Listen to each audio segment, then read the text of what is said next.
मानव व्यवहार दर्शन अध्याय 17 रहस्य मुक्ति। समझ को प्रकट न करना या न कर सकना, यह समझ संपन्न नहीं हो पाना ही रहस्य है, तथा इसके लिए जो अक्षमता है उसे रहस्यता संज्ञा है। इकाई क्रिया है, समझदारी मानव में प्रमाण वर्तमान है। मानव ही सह अस्तित्व में अनुभव मूलक विधि से संपूर्ण समझ संपन्न होता है। जागृत मानव भ्रमित मानव के जागृति का मार्ग प्रशस्त कर स्वयं के जागृति को प्रमाणित करता है। प्रत्येक इकाई का सर्वांगीण दर्शन उसके रूप गुण स्वभाव व धर्म से होता है। इनमें से रूप गुण और स्वभाव समझ में आता है और धर्म की मात्र अनुभूति ही संभव है। जो अनुभव प्राप्त इकाई द्वारा एक क्रियाबद्ध अनुभव के संभावनापूर्ण आदेश संदेश एवं निर्देश व अध्ययन से ही संभव है। जीवन में अनुभव सह अस्तित्व में होना स्पष्ट है। अनुभव मूलक विधि से पांचों ज्ञानेंद्रियों द्वारा संज्ञानशीलता पूर्वक व्यवस्था में प्रमाणित होना स्वाभाविक है। इसी आधार पर मन में मूल्यों का आस्वादन क्रिया संपन्न होता है। तब संज्ञानशीलता अर्थात सह अस्तित्व समाधान प्रधान रूप में प्रमाणित होता है। यही मूल्यों के आस्वादन के रूप में परिलक्षित होता है। यही निरंतर सुख का प्रमाण है और संज्ञानशीलता पूर्वक संवेदना नियंत्रित होने का प्रमाण है। जीवन सदा सुख की पिपासा से त्रसित रहता है।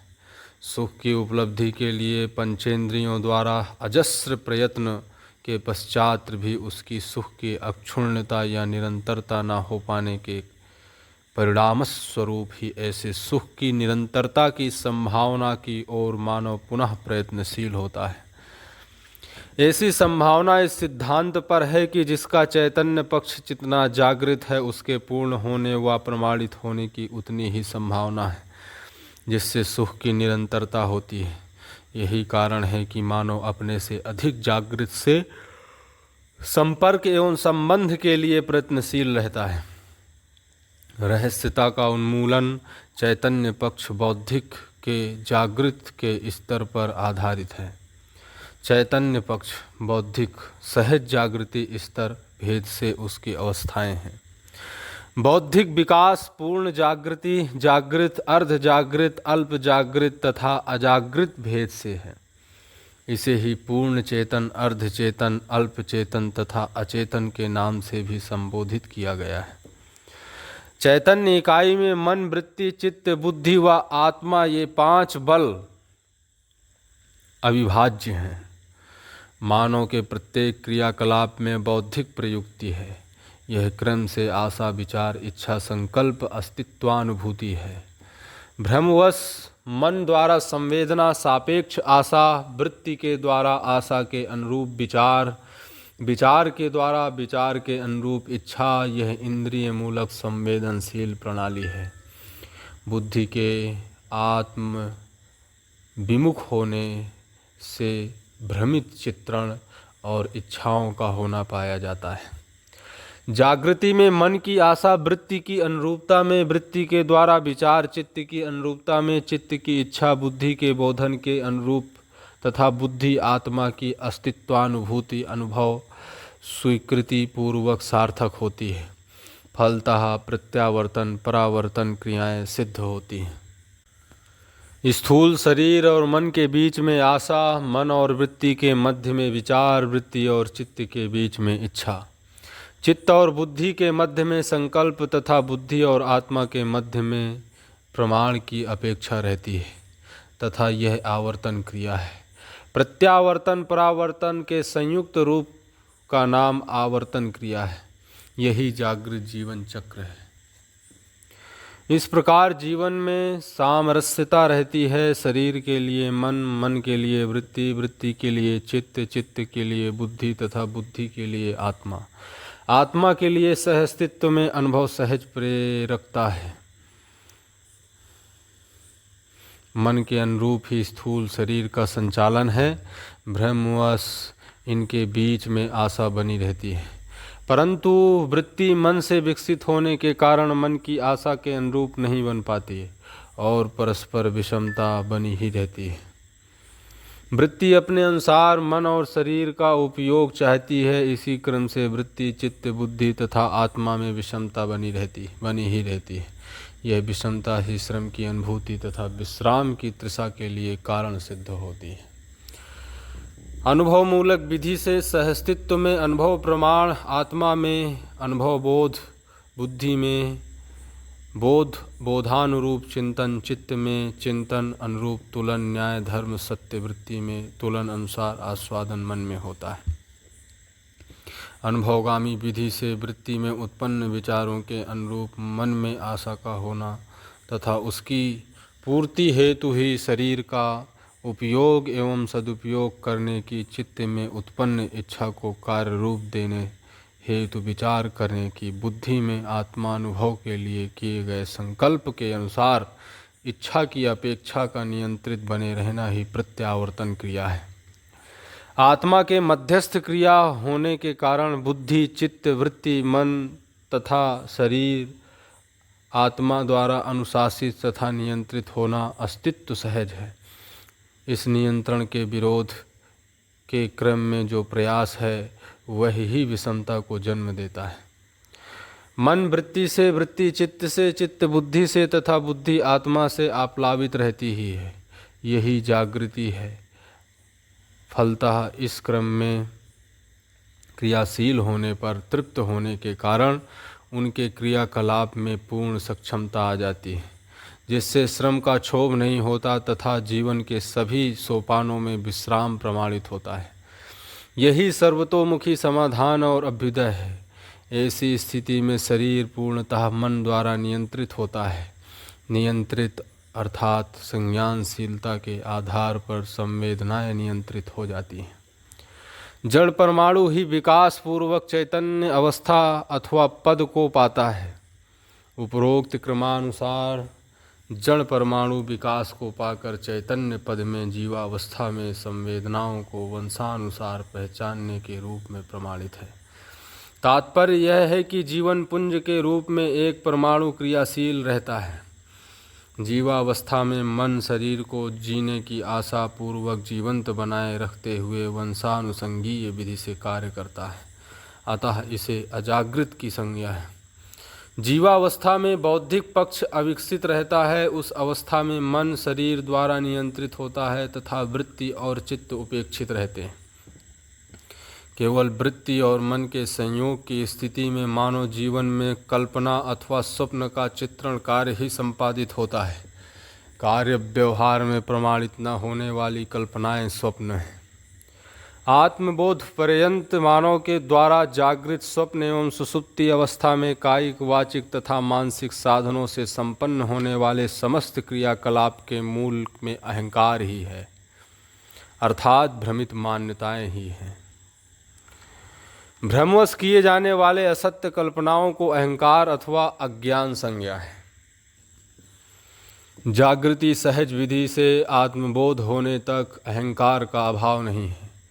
इसी अहंकार को चित्रण में अभिमान संज्ञा से, वृत्ति में हठ संज्ञा से तथा मन में आसक्ति और आवेश संज्ञा से जाना जाता है। आवेश एवं आसक्ति मानव के जीवन को सफल बनाने में सर्वदा असमर्थ हैं। इसलिए आवेश एवं आसक्ति के उन्मूलन के लिए अध्ययन, प्रयोग एवं प्रयास है। सा विपरीतता भ्रम से मुक्ति अर्थात समाधानित होने के लिए सहस्तित्व में भौतिक क्रिया, रासायनिक क्रिया व जीवन क्रिया का अध्ययन ही है। जागृत परंपरा में दो प्रकार की प्रक्रिया है। एक अनुसरण, अध्ययन और प्रमाणीकरण। दो शोध, अनुसंधान और प्रमाणीकरण। एक अनुकरण तथा अनुसरण, इसका विशद विश्लेषण पूर्व के अध्यायों में यथास्थान किया है, जिसका सारभूत कार्यक्रम है।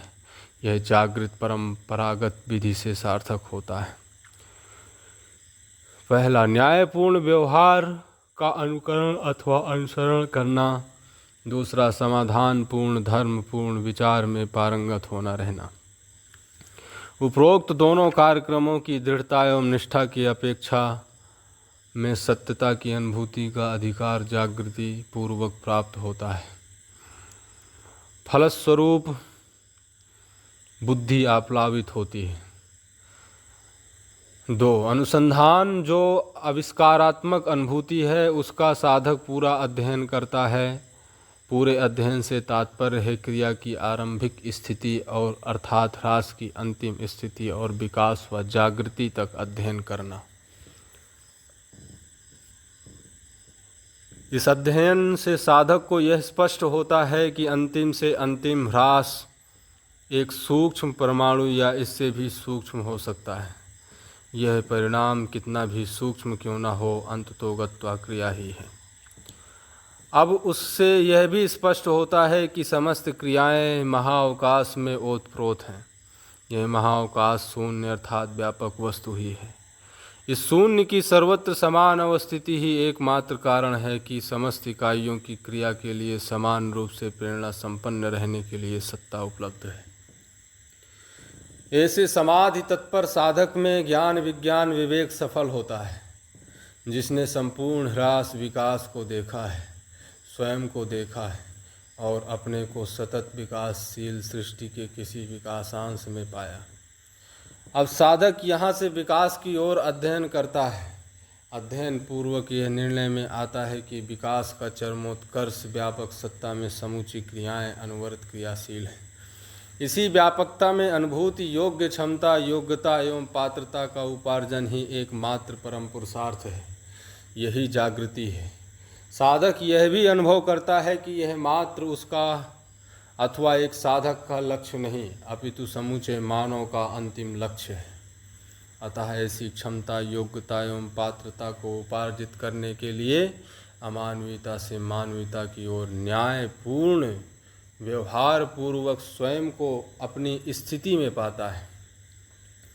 साधक जब अभ्यास पूर्वक पूर्णतया न्यायपूर्ण व्यवहार व धर्मपूर्ण विचार में प्रतिष्ठित हो जाता है तो तत्काल ही ऐसी तात्विक सहित प्रतिभा संपन्न साधक देव मानव एवं दिव्य मानवीयता के लिए जो शेष जागृति है उसकी पूर्ति हेतु चैतन्य पक्ष की क्षमता को विकसित करना आरंभ कर देता है। फलस्वरूप ही देव मानवीयता और दिव्य मानवीयता का पात्र बनता है और प्रमाणित होता है। व्यापकता में संपूर्ण प्रकृति का अस्तित्व विकास और जागृति को अनुभव करने लगता है। इस उपलब्धि के फलस्वरूप ही साधक अनुभव करता है कि जीवन सफल हो गया, जागृति की चरम उपलब्धि हुई। यह उसमें प्राप्त अनुभूति के आनंद को परंपरा प्रमाण के रूप में स्थिर कर देता है।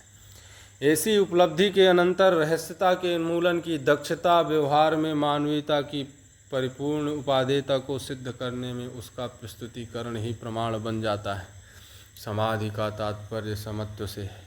समत्व आत्मा में होने वाले अनुभव बोध से ओतप्रोत होने से है। ये जागृत मानव परंपरा में स्वाभाविक क्रिया है। हर विद्यार्थी साधक संज्ञा में होना पाया जाता है। उपरोक्तानुसार जब साधक अनुभव मूलक विधि से मानवीयतापूर्ण व्यवहार एवं धर्मपूर्ण विचार में प्रतिष्ठित हो जाता है तब मन वृत्ति चित्त बुद्धि और आत्मा सहज क्रियाएं किस प्रकार से संपादित होती हैं इसका अनुभूति परक वर्णन नीचे दिया गया है। मन जब वृत्ति का संकेत ग्रहण करने योग्य होता है तब समाधान व न्यायपूर्ण व्यवहार में परिवर्तित होता है। जो मित्र आशाएं हैं मैत्री तथा न्याय की प्रत्याशा ही स्नेह के रूप में प्रदर्शित होती है। स्नेह के फलस्वरूप ही सुख तथा न्याय एवं निर्विरोधता है। मानवीयता के संरचनात्मक परिपालनात्मक और आचरणात्मक नियमों की ही न्याय संज्ञा है। अनुभव मूलक विधि से वृत्ति जब चित्त का संकेत ग्रहण करता है तब शांति सहज अनुभव होता है। विचार की पुष्टि चिंतन से ही है। चिंतन से ही प्रक्रिया फल और प्रयोजन का निर्णय होता है। अतः जागृत जीवन में मन वृत्ति तथा चित्त की एक सूत्रता से न्यायपूर्ण व्यवहार के लिए मित्र आशाएं जन्मती हैं जो प्रक्रिया फल और प्रयोजन का निर्णय करती हैं जिसे धर्मपूर्ण विचार संज्ञा है। यह अनुभव मूलक विधि से सफल होता है। चित्त जब बुद्धि का संकेत ग्रहण करता है तब संतोष, शांति, सहज अनुभूति होती है।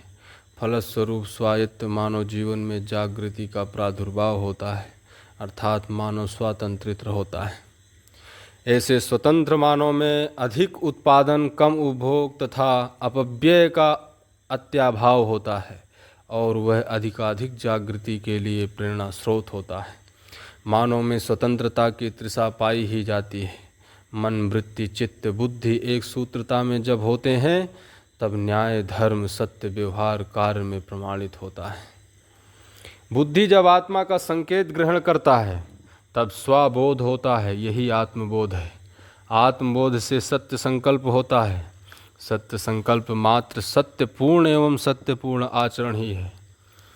मन, वृत्ति, चित्त और बुद्धि आत्मानुशासित होने पर न्यायपूर्ण व्यवहार, धर्मपूर्ण विचार में सत्यानुभूति, सहज सह अस्तित्व प्रतिष्ठित होता है। निश्चयात्मक निरंतरता ही संकल्प है।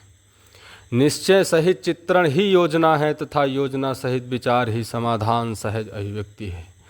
पूर्वानुषंगिक संकेत ग्रहण योग्यता का प्रादुर्भाव शक्ति की अंतर्नियामन प्रक्रिया से ही है।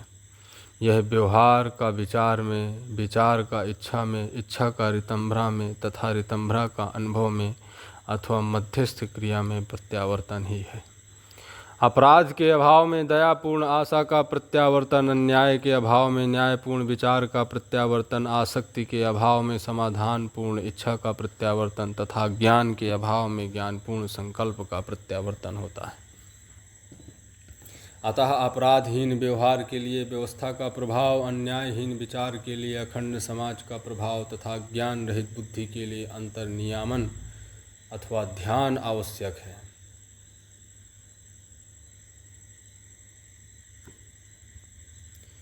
जिससे ही प्रत्यावर्तन क्रिया सफल है। ध्यान का अर्थ है समझने के लिए मन, वृत्ति, चित्त, बुद्धि को केंद्रित करना और समझने, अनुभव करने के उपरांत प्रमाणित करने के लिए मन, वृत्ति, चित्त, बुद्धि को केंद्रित करना। अर्थबोध होने के लिए तथा अर्थबोध को प्रमाणित करने के लिए ध्यान होना आवश्यक है। यही ध्येय है, सर्वमानव ध्याता है। अतः यह निष्कर्ष निकलता है कि मानवतापूर्ण व्यवस्था, सामाजिक आचरण, अध्ययन और संस्कार के साथ ही अंतर्नियामन आवश्यक है, जिससे चरम विकास, जागृति की उपलब्धि संभव है। न्यायपूर्ण व्यवहार, धर्मपूर्ण विचार तथा सत्यानुभूतिपूर्ण इच्छा संपन्न हो जाना ही पूर्ण जागृति है। व्यवहार में गलतियों, अपराध को न होने देना ही भी पूर्ण जागृति का लक्षण है। इसे मानव की परस्परता में देखा भी जाता है। न्याय, धर्म, सत्यपूर्वक जीना ही पूर्ण जागृति है।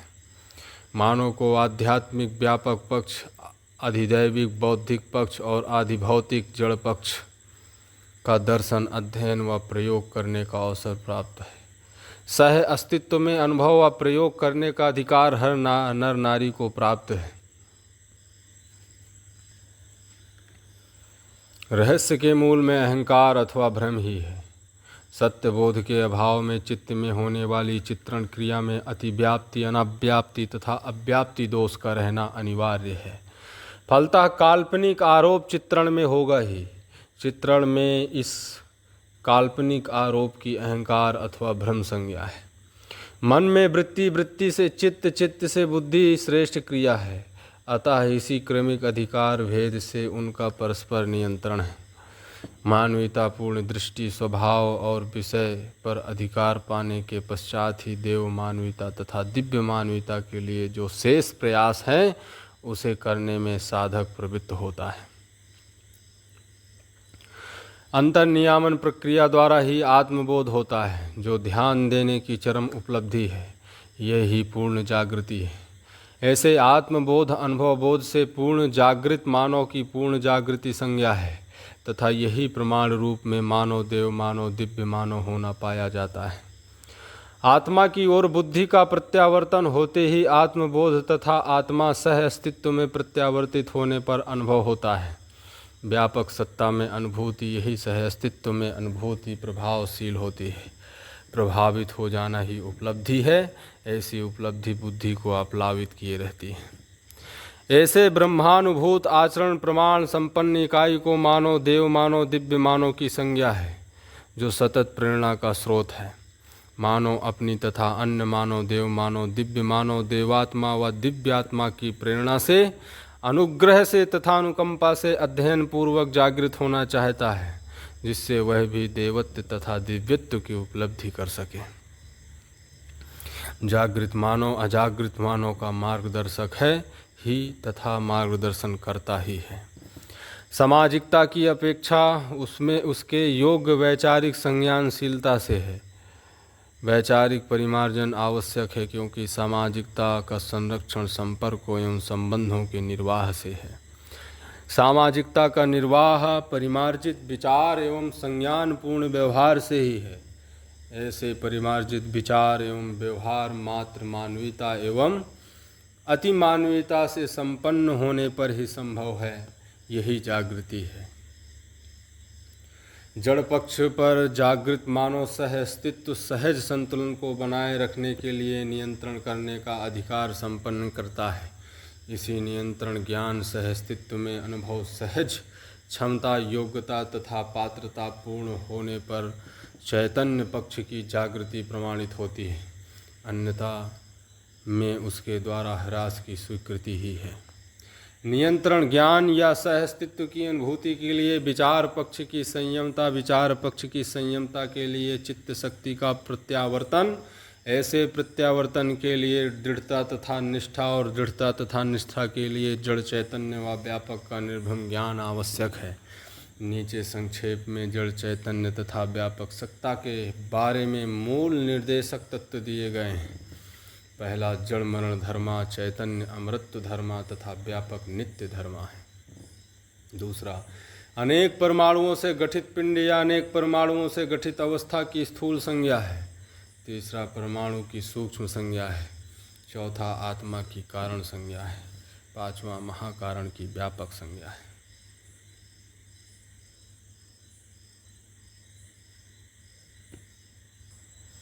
निरपेक्ष ऊर्जा सर्वत्र व्यापक होने के कारण सर्वदा सबको प्राप्त है।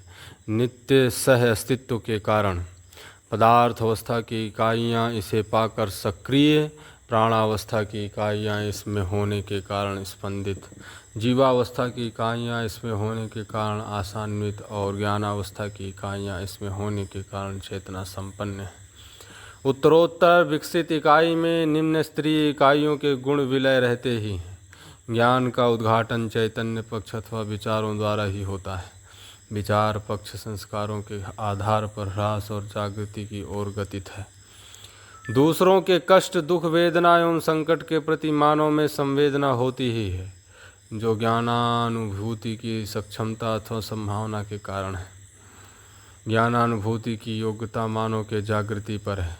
मानव की जागृति संस्कारों पर, संस्कारों का विकास वातावरण, अध्ययन व प्रयास पर, वातावरण, अध्ययन व प्रयास मानवीयता, मानवीयता पर, मानवीयता अतिमानवीयता ज्ञानानुभूति की योग्यता पर निर्भर करती है। कोषों के विकास भेद से मानव में योग्यता भेद है। तदनुसार ही दर्शन प्रभेद है और दर्शन प्रभेद से ही वैचारिक भेद तथा वैचारिक भेद में जागृति पूर्वक समाधान है। दर्शन भेद से जागृति भेद, जागृति भेद से प्रवृत्ति भेद, प्रवृत्ति भेद से प्रमाण भेद, प्रमाण भेद से अवधारणा भेद, अवधारणा भेद से मानवीयता अतिमानवीयता भेद, मानवीयता अतिमानवीयता भेद से दर्शन भेद है। स्वस्वरूप ही जीवन है। मन, वृत्ति, चित्त और बुद्धि से आत्मा सहज अनुभव श्रेष्ठ क्रिया है। फलस्वरूप ही आत्मा के प्रभाव से पूर्णतया प्रभावित होना ही बुद्धि में आनंदानुभूति, चित्त में संतोषानुभूति, वृत्ति में शांति की अनुभूति तथा मन में सुखानुभूति है। जो सुखी नहीं है वह दूसरों को सुखी नहीं कर सकता। जो सुखी नहीं है वह दुखी ही होगा तथा जिसके पास जो होगा वह उसी का बंटन कर सकेगा। बुद्धि को आत्मबोध व व्यापकता सहज अनुभव बोध का अवसर है, इसलिए ऐसी अनुभूति के अनंतर सर्वतोमुखी समाधान व समझ सुलभ है। यथार्थता से भिन्न मान्यता ही भ्रम है। ह्रास की सूचना रहते हुए भी विकास के स्पष्ट ज्ञान एवं निष्ठा के अभाव में मानव व्यवस्था पूर्वक अर्थात भ्रम पूर्वक पतन की ओर गतित है। अपराधहीन व्यवहार के लिए सार्वभौम व्यवस्था की प्रेरणा, न्यायपूर्ण विचार के लिए सामाजिक आचरण का प्रमाण, धर्मपूर्ण इच्छा के लिए अध्ययन एवं स्वसंस्कार का प्रभाव तथा अज्ञान रहित बुद्धि के लिए अनुभव बोध का प्रभाव आवश्यक सिद्ध होता है। अतः परस्परता में जो व्यतिरेक है उसके उन्मूलन के लिए तथा परस्परता में विश्वास को उत्पन्न करने के लिए जो जागृति के लिए प्रथम सोपान है, मानवीयतापूर्ण आचरण व सामाजिकता, न्यायपूर्ण व्यवस्था, सहस्तित्व रूपी सत्य प्रतिष्ठित शिक्षा एवं इसमें विश्वासपूर्वक व्यक्तिगत निष्ठा उत्पन्न करना सबका सम्मिलित दायित्व सिद्ध होता है।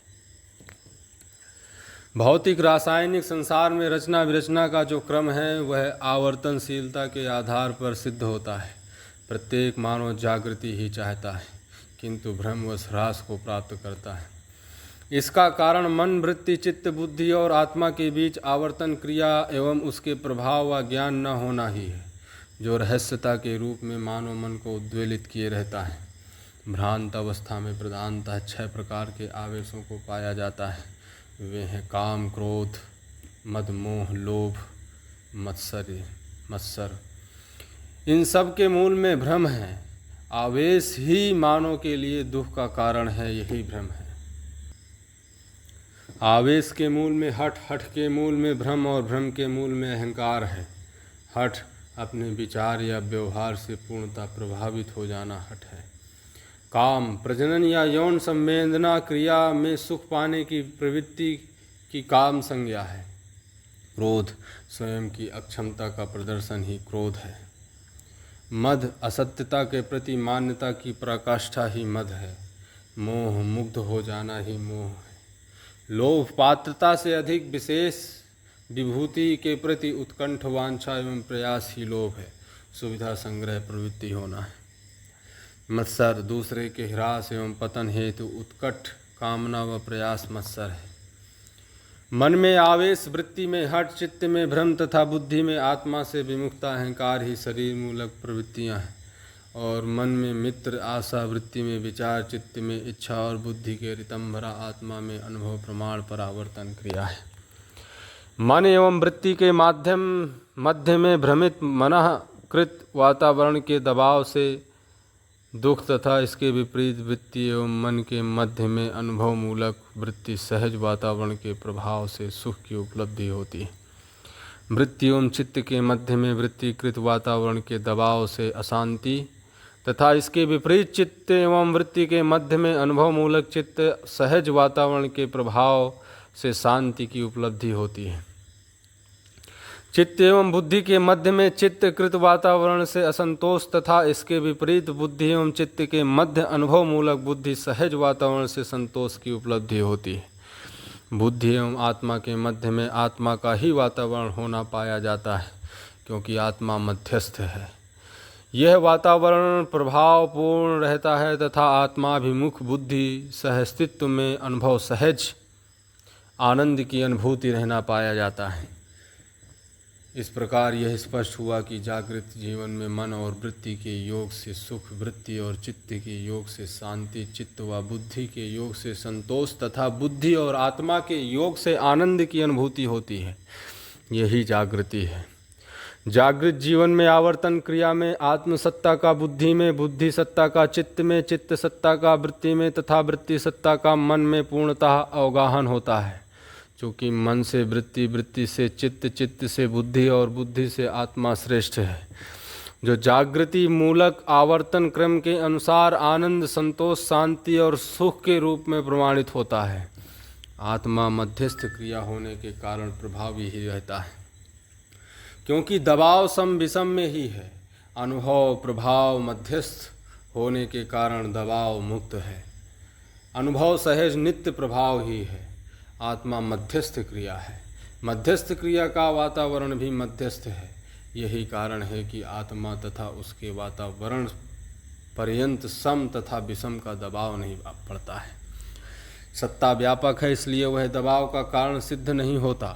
क्रिया के बिना दबाव या प्रभाव सिद्ध नहीं होता। अतः शून्य अथवा व्यापक सत्ता प्रभाव व दबाव दोनों से मुक्त व सम विषम प्रभाव से तटस्थ है। हर इकाई स्वयं की पात्रता वश ही उसे पाकर गतिशील है। व्यापक सत्ता सर्वत्र एवं सर्वकालिक अवस्थिति तथा उसमें समस्त क्रियाएं समाहित होने से यह सिद्ध हुआ कि व्यापक सत्ता एवं क्रियाएं अविभाज्य हैं। सत्ता व्यापक एवं साम्य ऊर्जा है। यह सार्वकालिक सार्वदेशिक है एवं सर्वत्र व्याप्त होने के कारण सबको समान रूप से प्राप्त है। इसलिए यह सिद्ध होता है कि सभी शून्य में संरक्षित व नियंत्रित हैं। यह नियंत्रण ही इकाई की चेष्टा का मूल कारण है। इसलिए सत्ता को महाकारण संज्ञा से भी जाना जाता है। यह विकल्प अखंड समाज सार्वभौम व्यवस्था के रूप में है। इस प्रस्ताव में मानव ही अखंड समाज सार्वभौम व्यवस्था का प्रमाण देना प्रतिपादित है। साथ ही मानव ही प्रमाण होने का साक्षी को भी संजो लिया है। इस मुद्दे पर सर्व मानव या मानव का ध्यान आकर्षण करना आवश्यक है ही। इस क्रम में समुदाय चेतना से मानव चेतना से समाज चेतना में परिवर्तित होना ही महत्वपूर्ण घटना है। ऐसे स्थिति की सफलता मानव ही शिक्षा संस्कार पूर्वक सर्वतोमुखी समाधान संपन्न होना ही एकमात्र उपाय है। इसे सार्थक बनाने के क्रम में ही मानव व्यवहार दर्शन मानव के सम्मुख प्रस्तुत है।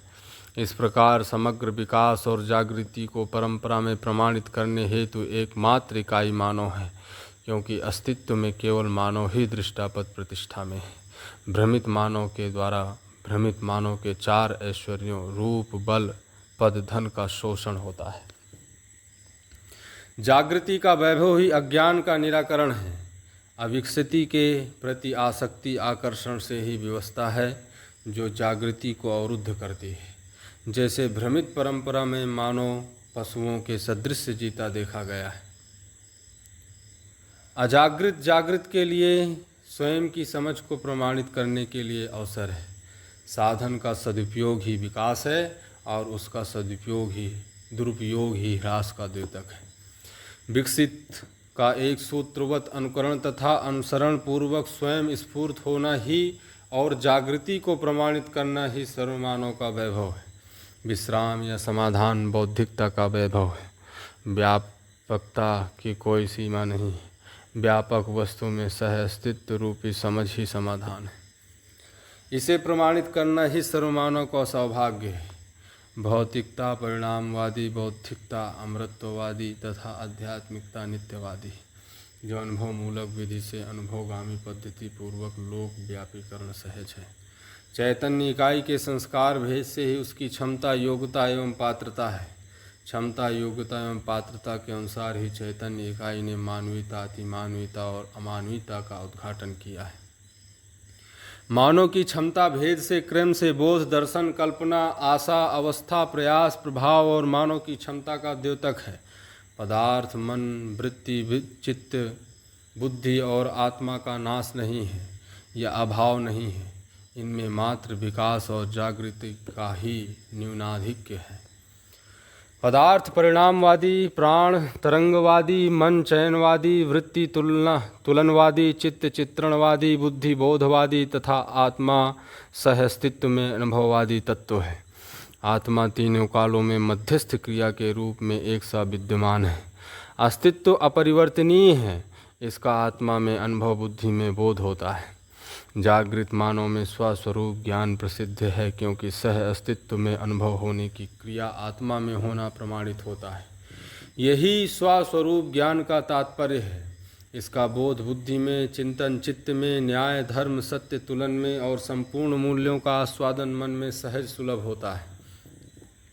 वृत्ति, चित्त, बुद्धि व आत्मा के अनुकूल प्रेरणा की पूर्वानुक्रम संज्ञा है।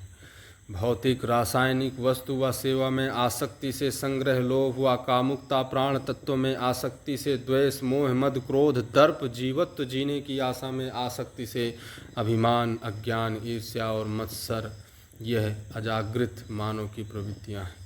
सत्य के प्रति निष्ठा से कर्तव्य में दृढ़ता, असंग्रह, सरलता तथा अभयता व प्रेम पूर्ण मूल प्रवृत्तियां सक्रिय होती हैं। पूर्ण बोध का अवसर इस भूमि पर केवल मानव को ही है, अन्य किसी इकाई को नहीं। इसलिए मानव उसके बिना सुखी नहीं हुआ। जागृत मानव परंपरा ही सर्व मानव में से के लिए सर्व सुख का स्रोत है। मन स्वस्थता अथवा आनंद की उपलब्धि ही रहस्य से मुक्ति है। स्वस्वरूप की अनुभूति परंपरा सहज योग विधि से सार्थक होना पाया जाता है। योग का अर्थ मिलन है। सार्थक मिलन का अर्थ जागृत परंपरा में शरीर और जीवन का योग होने से है। जागृत मानव के साथ जागृति के लिए मिलन क्रिया संपन्न होने से है। सर्व शुभ हो।